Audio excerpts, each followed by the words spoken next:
Hello everybody, Andrew here from TeamRespawn. I have a little bit of a rant video, I guess, here.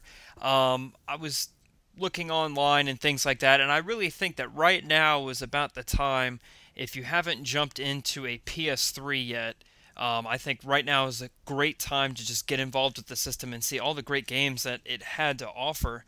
Because really this system is starting to die off now, and I owned a PS3 briefly, but I didn't have a chance to really play all these amazing games.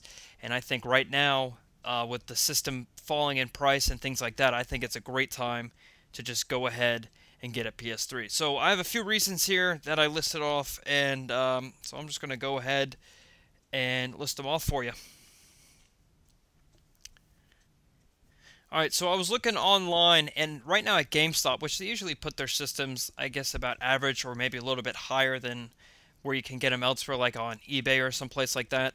You can get a PS3 for anywhere between $100 for kind of the older ones with the less storage to $150 with the, which I think is like the 160 or the 250 gigabyte system, which should be probably enough space. And you can even get a bundle for about $170, which will include about 5 or 6 games, and this is from GameStop's website.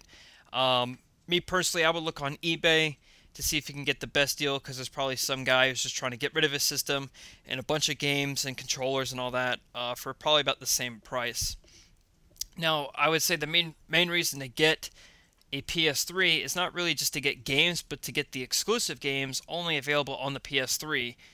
And while a couple have already come to PS4, like the Uncharted collection and The Last of Us, there's still like 10 or 12 great franchises that you should probably check out if you're into PlayStation in general or just want to try out their exclusives.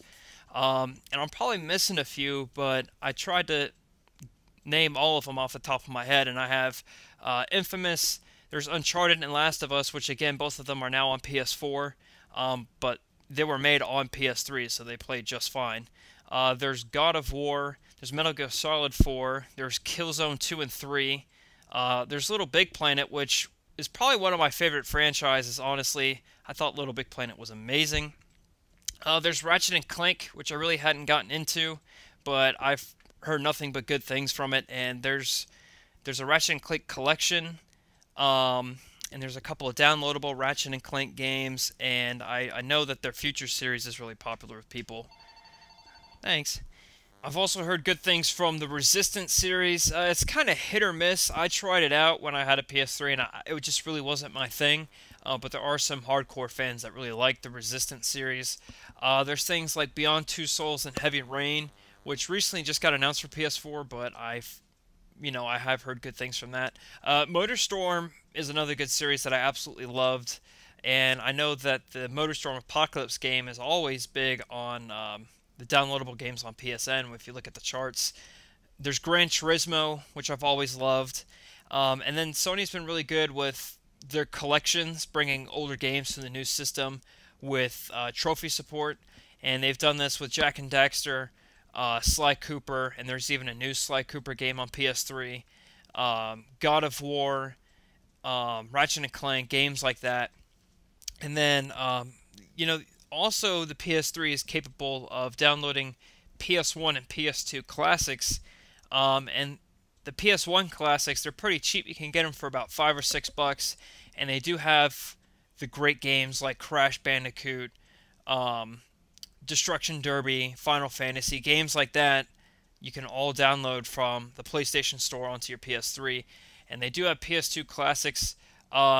But these are different from PS2 on PS4 games. These PS2 Classics are just straight ports from the PS2, whereas the PS2 on PS4 games are in 1080p HD, and they have all the PS4 features like SharePlay and streaming, and they also have trophy support. So if you're going to get a PS2 game downloadable, I would get them on a PS4 just because there's more features on it.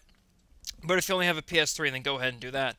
And then also, a PS3 has free PSN, so it doesn't matter if you have PlayStation Plus or not, you can still play the games online for free. But if you do have PlayStation Plus, you will get those free games every single month. So if you're already a member of PlayStation Plus on the PS4, you'll just get double the free games. They have 2 free games on PlayStation 4, and then they have 2 free games on PlayStation 3. And so it's a total of 4 free games you'll be getting every month. And usually the games on PS3 are pretty good. They're like older kind of AAA releases, things like that. So I would definitely check out PlayStation Plus if you already have it on PS4 and you're thinking about getting a PS3. Anyway, so I kind of just quickly went through everything. I've been thinking about getting a PS3, one to do, I guess, walkthroughs for YouTube for the games that I've already played, and also just to try out all these great series. I mean, that's a lot of great games on the system, and now that the system's falling in price, you can get these games for cheap. It's definitely a great time to just jump in and start playing these games, and maybe there'll be new entries in a lot of these series coming to PS4. I know there's already a Little Big Planet on PS4. Ratchet & Clank's coming out on PS4 early next year in 2016. I'm pretty sure they're working on a new Gran Turismo, and Infamous has already come out, and same with Killzone. So we're just waiting on things like Motorstorm, Resistance, God of War, things like that. So anyway, if you have any other awesome exclusives that I might have missed out on the PS3, feel free to post them in the comments and things like that. Anyway, my name's Andrew from TeamRespawn. Thank you for watching, and I'll see you next time.